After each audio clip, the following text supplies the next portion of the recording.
Hey guys, this is Illusion PODFIC, and today we're going to be reading Insane or Not Insane, That Is the Question by Alright, What's All This Then? This is Chapter 6.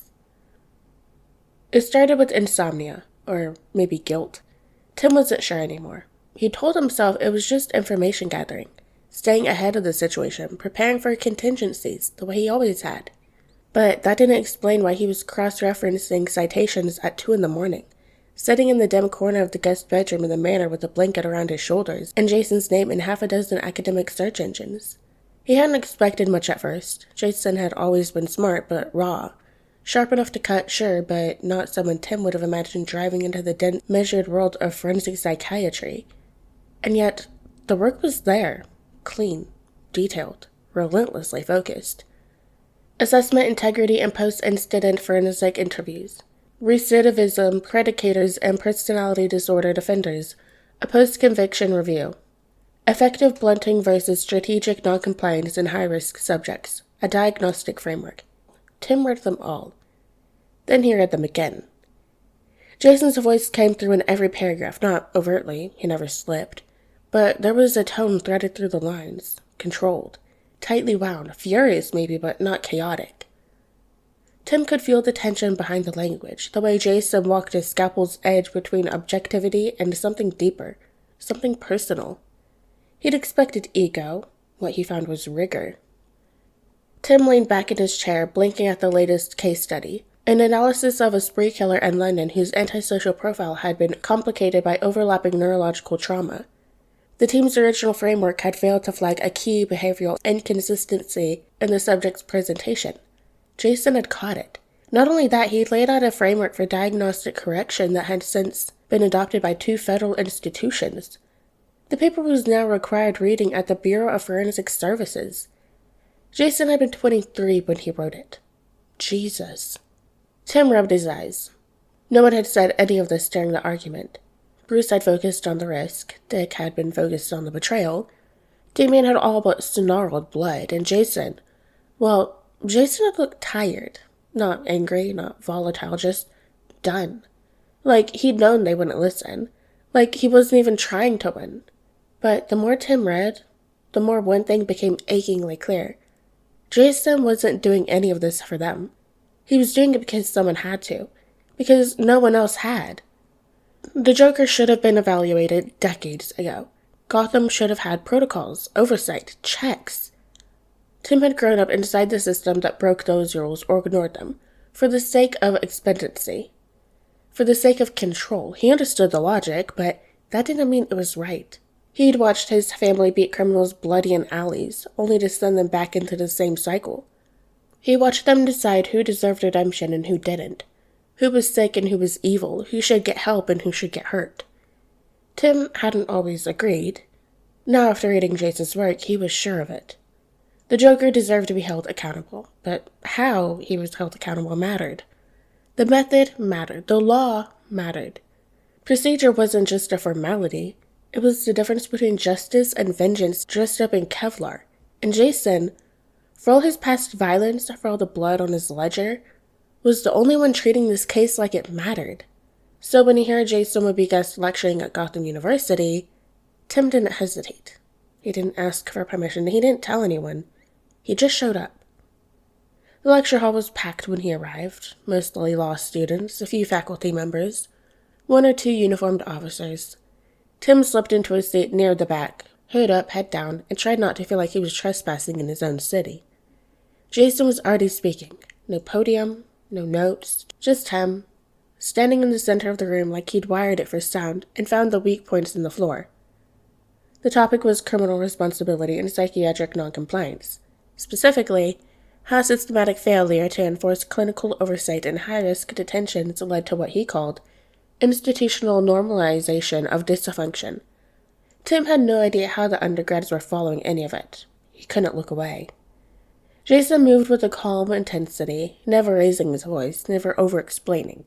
He cited case law, quoted diagnostic manuals from memory, described a post-evaluation where the subject had feigned catatonia for 3 weeks, only to speak during a fire drill and reveal an entirely different personality profile than the one in his intake form.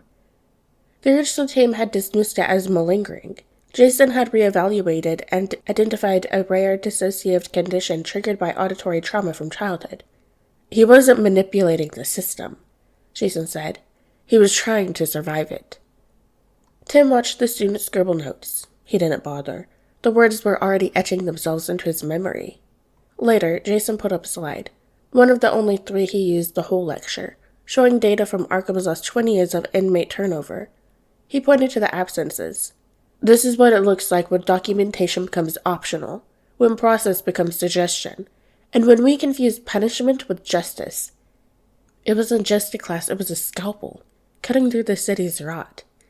And for the first time in a long time, Tim felt something like pride. He wasn't sure if Jason would welcome it, coming from him, but he felt it all the same. When the lecture ended, the room emptied quickly. A wave of chatter and the rustle of notebooks. Jason started to collect his materials, though it wasn't much. Just a tablet and a water bottle. His expression didn't change when the last few students passed. Tim stood. He didn't think about it, just walked down the aisle, one slow step at a time, heart picking up a beat he couldn't quite explain. Jason looked up when he reached the front, his brow lifted, not surprised, but not unfazed either. Tim stopped just short of the table. "Hey," he said. The other's gaze swept over Tim, quick, unreadable. Tim resisted the urge to shift under it. "Didn't expect to see you here," Jason said finally. "Didn't expect you to be giving lectures," Tim countered. "Guess we're both full of surprises." Jason gave a soft, almost amused huff. "Suppose we are." There was a pause. Not tense, exactly, but careful. Like the kind that forms when 2 people are trying to decide if they're on the same team or just standing in the same room. Then Jason capped his water bottle and leaned one hip against the desk, arms folded loosely across his chest. "You're a little overdressed for a 400-level seminar," he said, his voice dry, not cold, a shade of amusement undercutting the words. Tim gave a one-shouldered shrug. "Thought I'd audit a class." The year seemed relevant. Jason didn't smile exactly, but there was a flicker in his eyes, a faint twitch at the corner of his mouth that might have meant approval, or disbelief, or both. "Guess I should have put a warning in the syllabus." "Wouldn't have helped," Tim said. "I read the whole thing. Twice." Jason's brow arched, but he didn't comment. His gaze swept over Tim just once, quick and clinical. "Didn't peg you for a fan of forensic psych." "I'm not," Tim hesitated. "I'm a fan of people doing it right." Jason didn't answer immediately. He picked up his tablet, tucked it under his arm, then turned his full attention on Tim. The silence was weighty, but not hostile, just full. Finally, Jason said, "You've been reading." "Yeah." "All of it?" "As much as I could find." "Huh." Another pause. "And?" "You're terrifying," Tim said. That got the ghost of a smile. "You'll have to narrow that down." Tim shook his head. "You're not just writing papers, you're building systems, frameworks.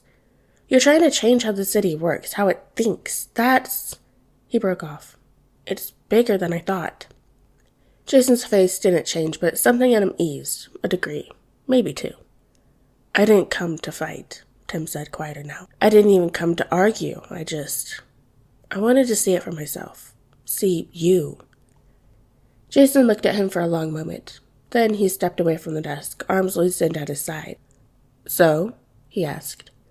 Tim met his eyes. "You're not who you were, and you're not who they think you are either." That made Jason still. There was a time, years ago, when a comment like that would have sparked something volatile, or a tort, a jab, maybe a fist. But now, Jason just breathed out slowly. His voice, when it came, was low. "Yeah," he said. "I know." This time, when Jason looked back at him, there was something almost surprised in his expression. Then, very faintly, grateful. Tim let out a breath he hadn't realized he was holding. His shoulders dipped just a little. "I was wondering," he said, "if we could meet up sometime this week, maybe tomorrow?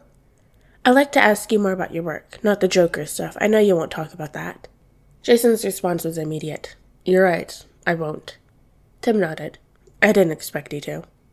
Jason studied him, then exhaled through his nose. "Can't tomorrow. Evaluation starts in the morning." Tim's stomach turned slightly, but he kept his face still. Jason must have seen something anyway, because he added, "It's strictly clinical. No theatrics, no exceptions." Tim nodded again. "I get it." Jason tilted his head slightly, considering. Friday? Friday works. A beat passed. Tim hesitated. Also, if you ever need someone on one of your cases, if you wanted to collaborate, I'd be interested. Jason blinked. You're offering to be my sidekick? Tim snorted.